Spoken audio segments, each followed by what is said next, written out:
Best of Luck by Ronald D. Walker on Smashwords.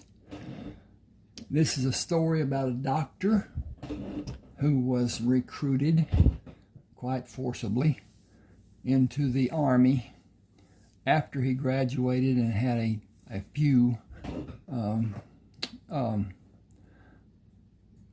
clinical experiences, never an internship.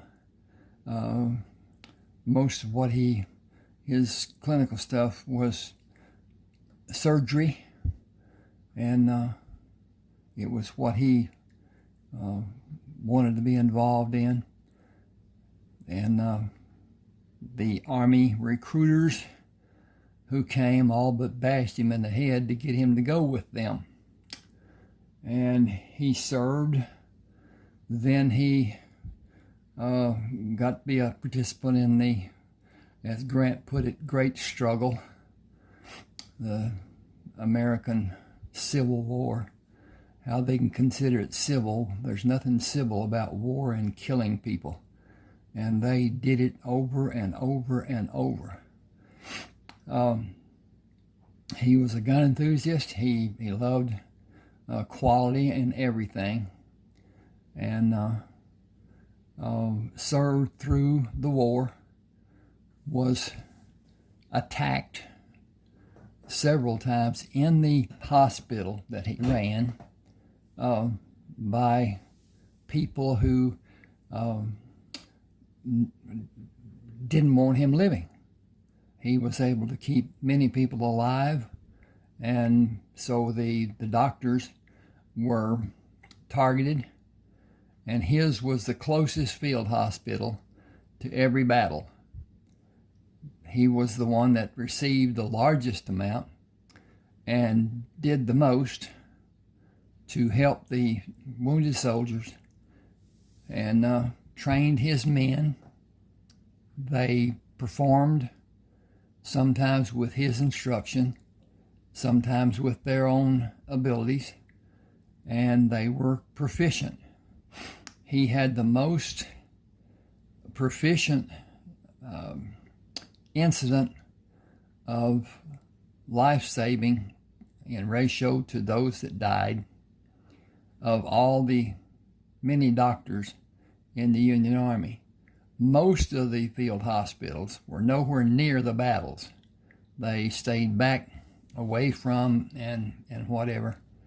I write about this in the stories about Rayford Coleman and Carlton Brisbane, as they were, I guess you'd call medics. That's not what they were called back then. They often did not do what the doctors told them to do and saved lives rather than cutting off limbs and whatever. Samuel Harkness, Dr. Samuel Harkness, was principal doctor to General Grant. He had an assigned doctor, but he preferred to have Sam care for him, care for his men, his staff. And during the war, as I said, he was attacked 9 different times, and each time he killed the people trying to kill him, and his staff did. They all wore a gun during the time that they were working, and were proficient. He was wounded several times. Many times the suffering that he did, he continued working instead of taking time off and having surgeries done and whatever. And when he left the war, after the surrender at Appomattox Courthouse for Lee to Grant, he traveled to Texas and found that his homestead, his old home, was working a cattle and crop ranch farm, and found out that it was Rayford Coleman who owned the ranch. according to the rules of the military, a person who had experience his land was exempt from being owned by anybody else. It was federally protected. And he stopped outside the fence looking at his old homestead. The old house was still there. It was somewhat run down. Never had been lived in a while. And the ranch hands came to him. He held his rifle over his head as a signal that he was not bearing arms. And they came to him and they talked, and he found out what was going on with his old homestead. And he went to see Rayford and asked that Rayford take the bullets out that were still in his body. And that was done. He did not trust the other doctors. He had one that was near his spine, and Rayford was able to remove it without incidents and whatever. This goes on in what he did to procure what was buried there on his land, and some of it was gold that he and his two uncles and some other men went to Mexico on a place that their family owned and mined gold, and took it back to Texas, buried it, covered it with beeswax process, and to keep it from being moisturized. And it was still there when he got back.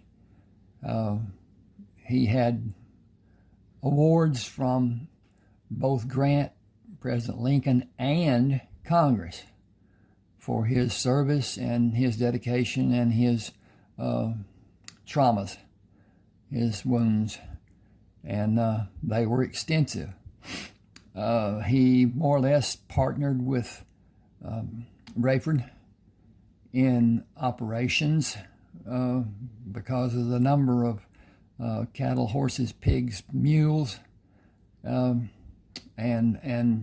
money that he was awarded for his service. And he organized a group of men who did bounty work, went out and found the criminals that were wanted dead or alive, and usually the criminals would not give up. They would fight to the end. So they organized a plan, and they did what they could to stay safe and capture whatever the criminals, take them to a local sheriff, have the identifications done on them, and reap the rewards. He met an Indian who was capable above what the other men with Sam were, and his owner died, having one son that was a alcoholic. He was to be taken care of for the rest of his life, but he was not to have any portion in ownership of the land, and it was large, mostly Indians, Iroquois, Huron, and crossings and whatever. But he had been a warrior and had been in battles, and was running the ranch to a degree. He was not designated to be the manager or whatever, but Sam asked him to stay, and then Sam went on. Please subscribe to my channel, like, comment if you like, and I have 30 ebooks on smash words smashwords.com. You can go there and they'll ask you to be a member. You'll give your email address and name and email address, whichever. And then when you buy a book, the book will come to you electronically on your email as an attachment, and a copy of the book will go into your library on your Smashwords page.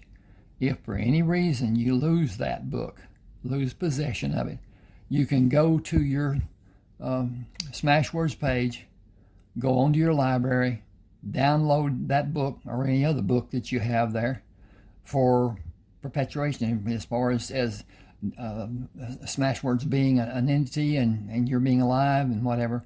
Even your children, grandchildren, whatever, they take over that page, it's theirs. They can get the books, and I will be glad to have them.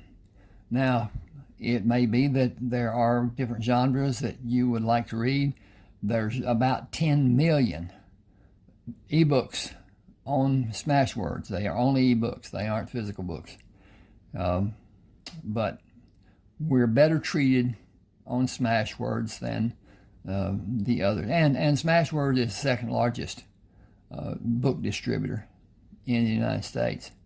At any rate, thank you for being with me. This is a good story, as I consider all mine to be, but that's to my liking. Thank you.